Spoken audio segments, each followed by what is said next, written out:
que caminhando trocais entre vós? E por que estáis tristes? E, respondendo um, cujo nome era Cleófas, disse-lhe: És tu só peregrino em Jerusalém, e não sabes as coisas que nela têm sucedido nesses dias? E ele lhes perguntou: Quais? E eles lhe disseram: As que dizem a respeito de Jesus Nazareno, que foi varão profeta, poderoso em obras e palavras diante de Deus e de todo o povo. E como os principais dos sacerdotes e os nossos príncipes o entregaram à condenação de morte e o crucificaram. E nós esperávamos que fosse ele o que remisse Israel. Mas agora, sobre tudo isso, é já hoje o terceiro dia desde que essas coisas aconteceram. É verdade que também algumas mulheres dentre nós nos maravilharam, as quais de madrugada foram ao sepulcro e, não achando o seu corpo, voltaram, dizendo que também tinham visto uma visão de anjos, dizendo que ele vive. E alguns dos que estavam conosco foram ao sepulcro e acharam ser assim como as mulheres haviam dito, porém a ele não o viram.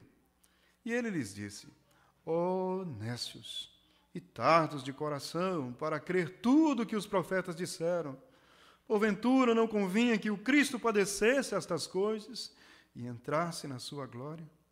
E começando por Moisés e por todos os profetas, explicava-lhes o que dele se achava em todas as Escrituras. E chegaram à aldeia para onde iam, e ele fez com que ia para mais longe. E eles o constrangeram, dizendo: Fica conosco, porque já é tarde, e já declinou o dia. E entrou para ficar com eles. E aconteceu que, estando com eles à mesa, tomando o pão, o abençoou, e partiu, e lhe o deu. E abriram-se-lhe então os olhos, e o conheceram. E ele desapareceu-lhes.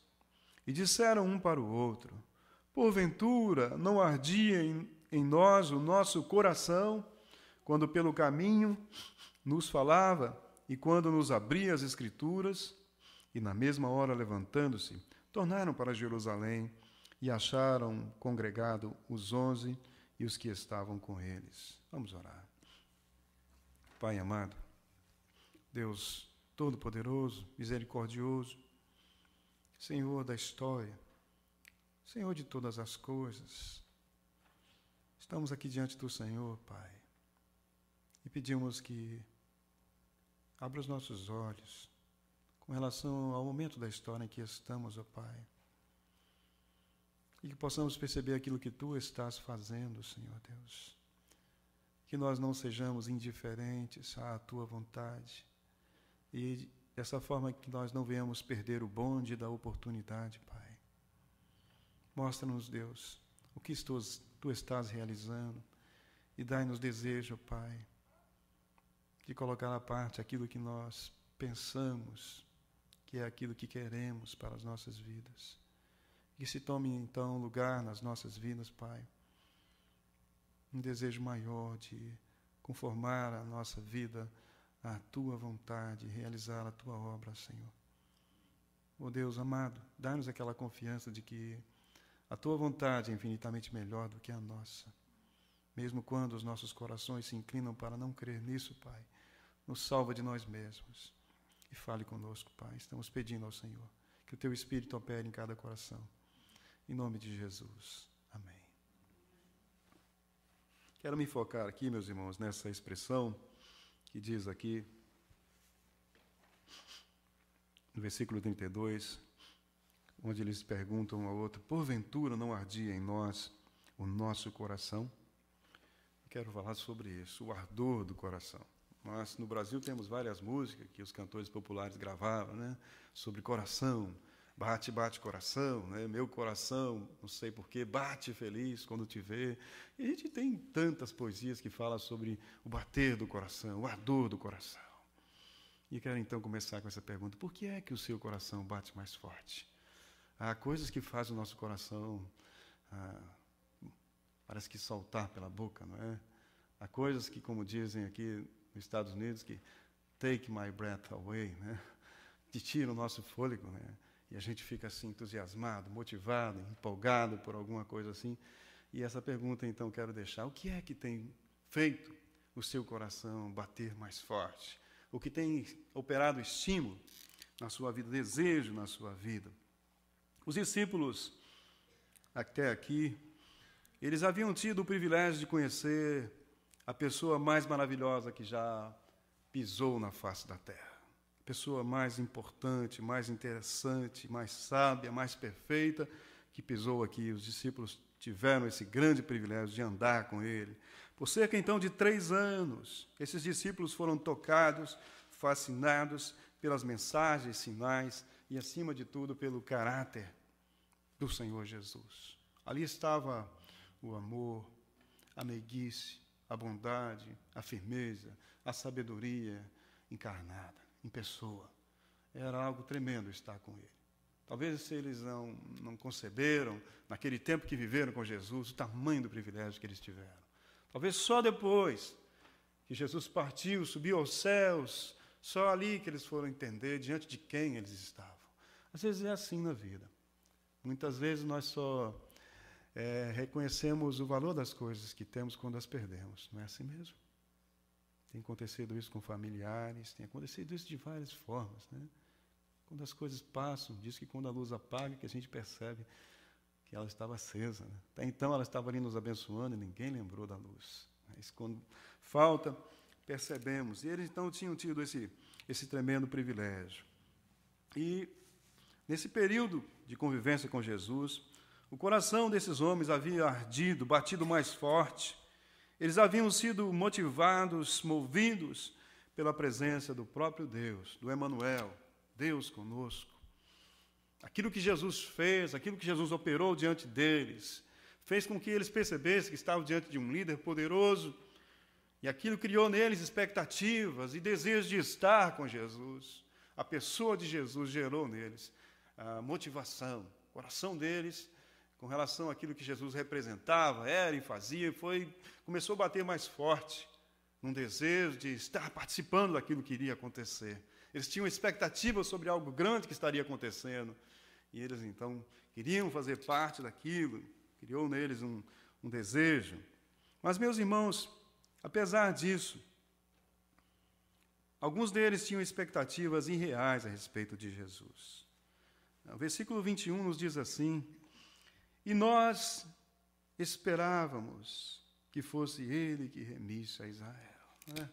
Jesus estava lá com eles, poderoso, fazia milagres e multiplicava os pães, e a coisa estava boa demais. Isso aqui está muito bom, isso aqui está bom demais. Né? E eles, então, estavam realmente pensando que agora vamos ter um céu aqui na terra. Esse homem é demais, tremendo. De repente, Jesus morre. Todas aquelas expectativas que eles criaram a respeito de Jesus, coisas que Jesus não prometeu, mas que eles, por conta própria, se acharam no direito de esperar de Jesus, não é? Não aconteceram, e eles estão aqui nesse momento, então, lamentando. Mas nós achamos que esse cara ia livrar a gente dos romanos, que esse cara era um revolucionário, alguém queria fazer e acontecer. Agora ele morreu, não tinha direito de morrer. Que nem aquelas pessoas que disse para o outro: se você morrer, eu te mato, hein? Preciso tanto de você que se você morrer, eu te mato.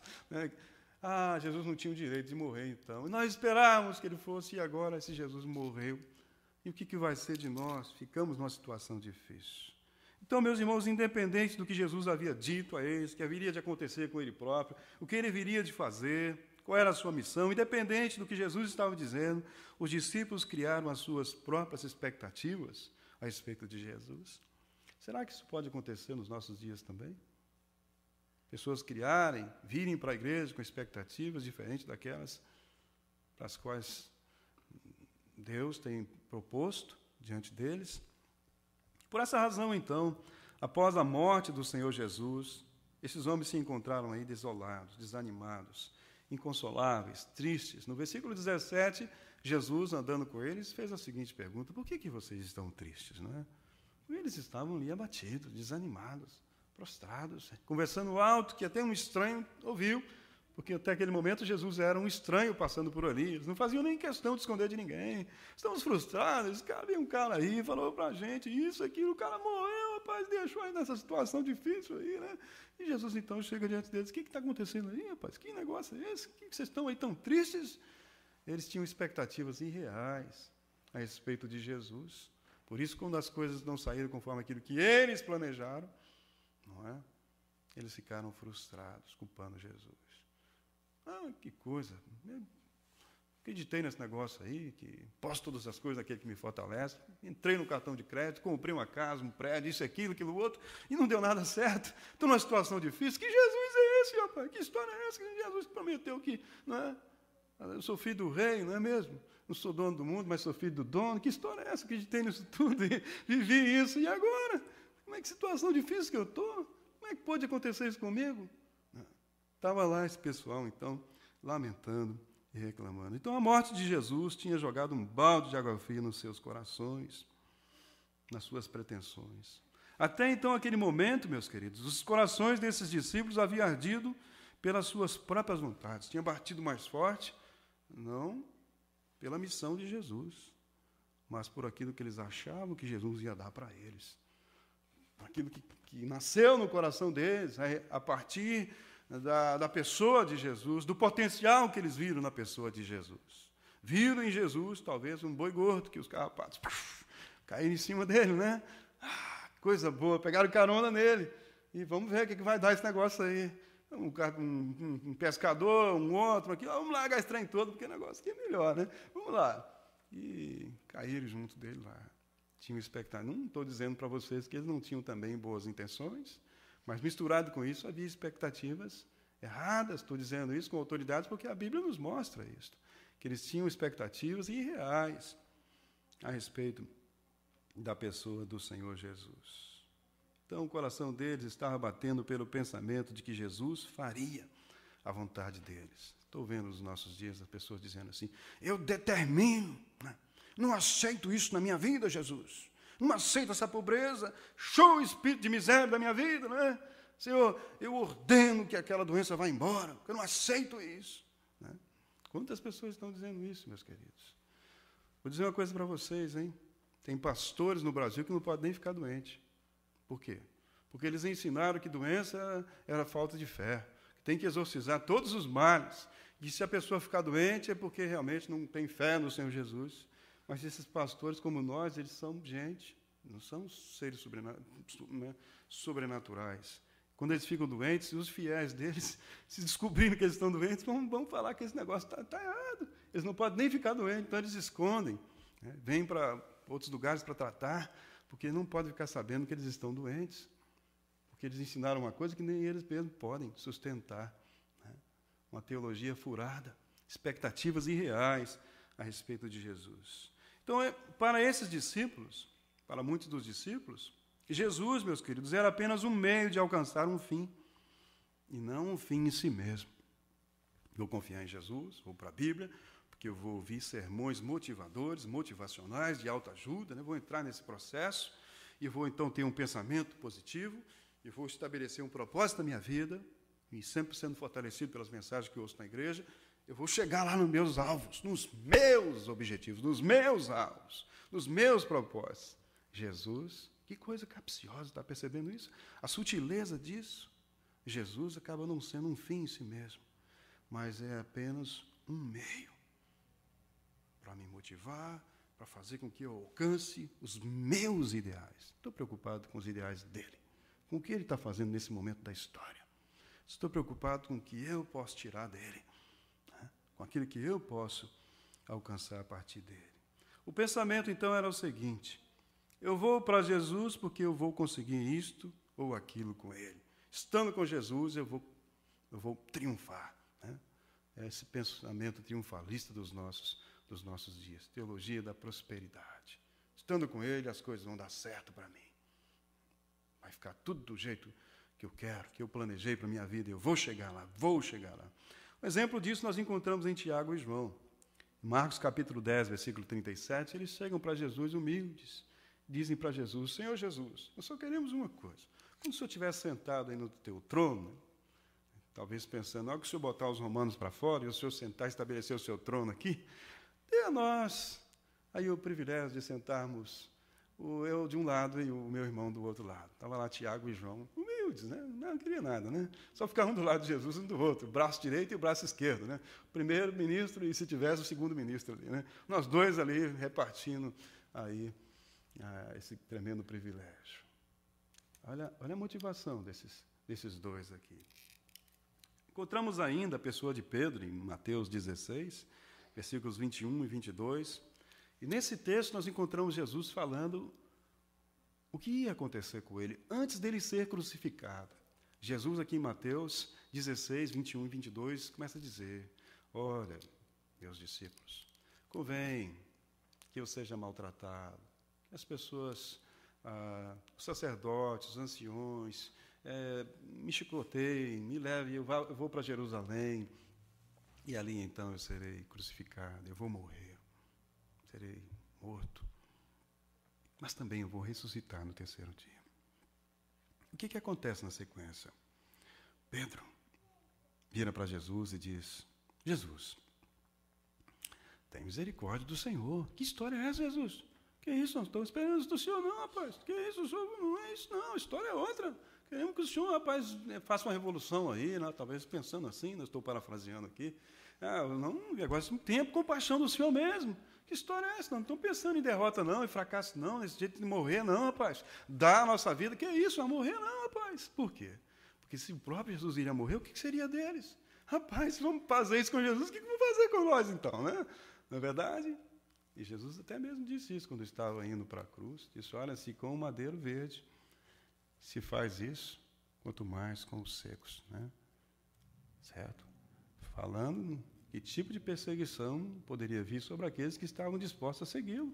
Se somos de Cristo, meus irmãos, devemos saber para onde o nosso Senhor foi e o que esperar da vida cristã. Pessoas pensam no triunfalismo aqui na terra, achando que as coisas vão ser um mar de rosas. Jesus não falou isso para ninguém. Não prometeu isso para nós. Se alguém quer vir após mim, negue-se a si mesmo. Toma cada dia a sua cruz, me siga. E ele foi para o Calvário mesmo. Ele está falando de uma morte para si mesmo, né? No mundo tereis aflições. Tereis. Não sei se não é talvez vão ter, não. Vocês vão ter. Quer dizer que se você é cristão, você foi vacinado contra a doença, foi vacinada contra a falência, foi vacinado. Não existe isso. Está sujeito a todas essas coisas. A promessa é que todas as coisas cooperam para o bem daqueles que amam a Deus, não é? Mas estamos sujeitos a passar por essas provações, que na realidade são ferramentas de Deus. Um ferreiro que trabalha um ferro, que dá sua marretada no ferro, não é? Para que o ferro alcance a forma desejada, ele tem que ser aquecido e forjado e recebendo pancadas. Assim são as provações na vida, que vão moldando o nosso ser. Deus tem uma intenção. E Romanos, no capítulo 28, diz, na sequência ali, Romanos 8, 28 e 29, todas as coisas cooperam para o bem, e diz que o propósito de tudo isso na sequência é que nós nos conformemos à pessoa do Senhor Jesus, não é? Para que alcancemos a estatura de varão perfeito, né, conforme a imagem do Senhor. Esse é o plano de Deus para nós, Ele não vai desistir disso, mas os discípulos não tinham isso em mente. Eles estavam ali focados apenas nas suas próprias expectativas. Então, por mais que eles tivessem andado com Jesus, a vontade deles, meus irmãos, ainda não havia se perdido na vontade de Deus. Era muito forte neles mesmos. A sua vontade não se perdeu na vontade de Deus. Fico pensando, os anos vão passando na minha vida, eu tenho muitos desejos, né? Tive muitos outros. Mas será que eu estou disposto a abrir mão dos meus desejos, das minhas vontades, e perceber qual é a vontade maior do Senhor? O que Ele está realizando nesse momento da história? E de que forma eu posso dar a minha vida para que eu possa participar do que Ele está fazendo? Porque Ele é o Senhor da história. Não do que eu quero fazer com o tempo de vida que eu tenho. Você tem alguns anos de vida, só isso. Poucos anos de vida, não é mesmo? Olha para essa igreja, meus queridos. Olha para tudo isso. Quantos que passaram por aqui e pregaram essas coisas por aí, passaram, viveram aqui, entusiasmaram com essa igreja, deram a sua vida por essa igreja, e vocês nem sequer sabem o nome deles, né? Se foram, partiram, daqui a pouquinho é você. E para que terá servido a sua vida? Que legado você terá deixado aqui? A gente não quer saber se eles tiveram casa, se construíram, fizeram isso, fizeram aquilo. Não. Mas saber o que Deus pôde receber da parte deles. O que foi que eles deram de si para Deus? Deus sabe disso. Deus contabiliza bem essas coisas. O que é que, de fato, eles colocaram à disposição de Deus?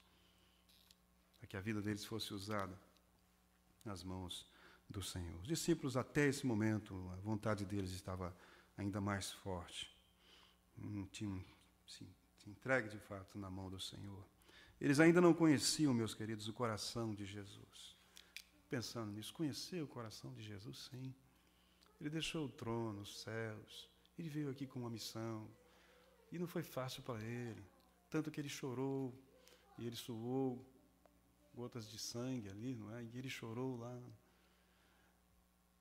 Ele disse: Pai, se possível, passa de mim esse cálice. Mas não faça a minha vontade, Pai, mas a sua vontade. Olha o coração dele aí. Ele próprio tinha, como homem, tinha uma vontade humana, meus queridos. Como homem, Jesus foi Deus, ele é Deus, sempre foi Deus, não deixou de ser Deus, mas como aqui ele estava como um homem, vivendo como um homem, ele disse ao Deus, ao Pai, não faça a minha vontade, mas a tua vontade. Esse era o coração dele. E esses discípulos ainda não tinham conhecido, chegado a esse ponto. Não tinham, meus queridos, ainda a visão da missão de Jesus. Eles não eram ainda cooperadores conscientes e voluntários, abnegados do reino de Deus. E eu me pergunto, até que ponto eu sou um cooperador abnegado, destemido, voluntário, desprendido, um cooperador dado para o reino de Deus? E cada um de nós tem que fazer essa pergunta. Até que ponto eu conheci o coração de Jesus? Até que ponto eu tenho me tornado amigo dele? Querê-lo como meu amigo é muito fácil. Quando nós queremos ter amigos, porque o amigo talvez possa nos favorecer, não é mesmo? Mas ser amigo é diferente de ter amigo. Não é? Ser amigo implica em dar, não esperar que o outro me dê alguma coisa. Mas ser amigo é fazer pelo outro, talvez algumas coisas que ele nem pode fazer para mim, mas está disposto a dar muito mais do que esperar receber qualquer coisa em troca. Então, os discípulos não tinham chegado a esse ponto. Eles não estavam convertidos a Jesus, mas convertidos ao favor de Jesus. É interessante, estranho, talvez pensar dessa forma, mas é o que o texto nos mostra. Até então, eles estavam convertidos àquilo que eles poderiam receber da parte do Senhor Jesus Cristo. Queriam, então, que Jesus lhes satisfizesse a vontade, e não que a vontade de Jesus fosse satisfeita. Agora, seria errado, meus irmãos, dizer que isto está acontecendo na igreja nos nossos dias? Será que a igreja tem agido dessa forma também? Querendo que Jesus satisfaça a vontade humana, não vir aqui para nós satisfazermos a vontade de Deus? Será que a igreja dos nossos dias tem mais desejado que Deus seja amigo do que disposta a ser amiga de Deus? Como é que tem sido isso nos nossos dias? Queridos, a palavra de Deus nos ensina que Deus busca amigos. E ser amigo de Deus tem um preço. Há textos que Deus diz, procurei entre eles pelo menos um, que intercedesse por esse povo, mas a ninguém eu achei. Deus procura amigos. Certa vez a Bíblia, em certo lugar, a Bíblia nos fala a respeito de alguém que foi chamado amigo de Deus. Vocês se lembram quem é esse homem? Abraão. Abraão foi chamado amigo de Deus. O que isso custou para Abraão? Custa alguma coisa cara para você ser amigo de Deus. Custou o filho de Abraão. Deus disse para ele, Abraão, pega o seu filho, o filho da promessa, o seu único filho. Leva esse Isaac, o riso, a sua alegria, aquilo que é a sua alegria. Isaac significa riso. Leva esse menino lá no altar, tal lugar assim, no Monte Moriá, e sacrifica esse menino. E Abraão foi disposto a isso, não é mesmo? Abraão foi disposto, foi agoniante, foi terrível para Abraão caminhar aqueles 3 dias com aquele menino, lembrando que ele teria que matar aquele menino. Ele foi disposto a dar o seu filho, aquilo que de mais precioso ele tinha. Abraão abriu mão dos seus planos, queridos, dos seus propósitos, das suas expectativas humanas, em função da vontade de Deus. Ser amigo de Deus custa isto. Estar disposto a morrer para os seus planos. Deixar, talvez, de lado algumas coisas na sua vida que você está fazendo. Se Deus falar com você como falou com Abraão. Porque Deus fala de cada maneira no coração de cada um de nós. Ele não vai pedir a você o que ele pediu para mim, da minha vida. Mas talvez não vai pedir para mim o que pediu para você. E você sabe quando Deus pede alguma coisa para você. Mas quando você abre mão da sua vontade, algo maior acontece do que aquilo que você pretendia fazer com a sua própria vida. Pode ter certeza disso. Quando Abraão levanta a sua faca para matar o seu filho, o Senhor brada dos céus: para, Abraão, é só isso que eu queria de você. Então Deus, naquele momento, providencia um cordeiro, e ele vem ali, e o cordeiro é sacrificado no lugar de Abraão. O cordeiro significava o Senhor Jesus, que morreu por nós. É interessante, meus queridos, naquela mesma região montanhosa na qual Deus pediu que Abraão sacrificasse Isaque, naquele mesmo lugar onde Deus impediu que Isaque sacrificasse o seu filho, Deus sacrificou o próprio filho dele. É naquela região ali também o Monte do Calvário, a mesma região onde Isaque estava ali. Fica ali mesmo. Deus não poupou o seu próprio filho por amor de nós. Ele diz: aquele que não poupou nem o seu próprio filho, antes o entregou por amor de nós. Será que não nos dará também juntamente com ele todas as coisas? A Bíblia nos diz isso, meus irmãos. Para ver até onde pode ir a nossa confiança com Deus. Pode ir ao limite da morte, ao limite de estar disposto a morrer pelo Senhor. E nós temos que amadurecer nisso, meus irmãos, porque senão vira hipocrisia. A gente fala disso, mas não está disposto a fazer isso. Você tem que pensar nisso com responsabilidade. Você tem que caminhar para essa direção. Você tem que querer isso para você. Porque vida cristã é vida de sacrifício, sim. Não estou falando de sacrifício, penitências para a salvação, nada disso. Mas você tem que abrir mão de coisas na sua vida, morrer para si mesmo. É uma certa forma de sacrifício na sua vida. Você tem que caminhar para lá. A Abraão, Deus disse: Abraão, anda na minha presença e ser perfeito. Anda na minha presença e ser maduro. Né? Seja uma bênção. Você vai ser uma bênção quando você abrir mão da sua vontade, andar na minha presença. E você vai deixar de buscar apenas ser abençoado, mas você vai estar disposto a abençoar vidas. Sua vida vai ser transformada de tal forma que as pessoas que andarem com você serão abençoadas pelo seu caráter, pelo seu exemplo de vida. Você não vai ter que fazer propaganda de você mesmo. Não vai ser preciso. As pessoas vão notar pelas suas decisões, pela sua conduta, pela sua abnegação, vão perceber isso nas suas vidas. Os discípulos não tinham chegado ainda a esse ponto, meus irmãos. E a consequência, então, disso foi que, ao morrer Jesus, porque eles tinham expectativas irreais, quando morre o Senhor Jesus, morreram também os seus sonhos, e os seus corações, então, pararam de arder. O coração que tinha batido forte até então, parou de bater. Quase que deu ali uma parada cardíaca naqueles homens ali. Estavam desanimados, abatidos, desolados, no caminho ali, no caminho de Emaús. Foi um balde de água fria nas pretensões daqueles homens, porque eles esperavam em Jesus só nesta vida. Muita gente assim também hoje.